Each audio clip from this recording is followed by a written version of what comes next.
کیا ہم جسٹیفائی کر سکتے ہیں ایجنسیز کی اس یلغار کو؟ اور پاکستان کے کیا ہمدرد ہیں؟ ایسٹ پاکستان ہم نے نہیں سیکھا کچھ بھی کہ ہم مینڈیٹ کو وہاں تسلیم نہ کیا. 160 عوامی لیگ نے سیٹیں لی ہیں اور ہم نے جب مینڈیٹ نہ دیا اسٹیبلشمنٹ نے تو اس کا نتیجہ کیا نکلا؟ کیا اب ہم 4 پاکستان بنانے اب پھر تلے ہوئے ہیں کہ ہم نے کے پی کے کو دیوار کے ساتھ لگا دیا، ہم اس کے فنڈز نہیں دے رہے. بلوچستان جو ہے وہ وہاں کوئی الیکشن وہاں فیئر اینڈ فری نہیں ہوتا ہے، نامینیشن پریکٹیکلی ہوتی ہیں. مجھے بتائیں کہ 45% آبادی رقبہ پاکستان کا بلوچستان ہے، اتنی رچ وہاں وسائل ہیں، لیکن ہم ان کو گورننس دینے کو تیار نہیں ہیں. اگر ہم نے وزیر اعلیٰ بنایا ہے تو کسی سیاسی جماعت نے نہیں بنایا، نہ وہ پیپلز پارٹی سے اس کا کبھی کوئی تعلق تھا. سرفراز بگٹی ہے، اگر یہاں وزیر داخلہ ہے تو وہ بھی مسلم لیگ نون کا نہیں ہے، وہ کہتا ہے میں آزاد ہوں.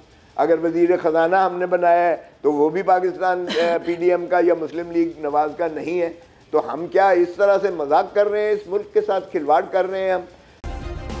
سبسکرائب کریں اور بیل دبائیں تاکہ کوئی خبر رہ نہ جائے.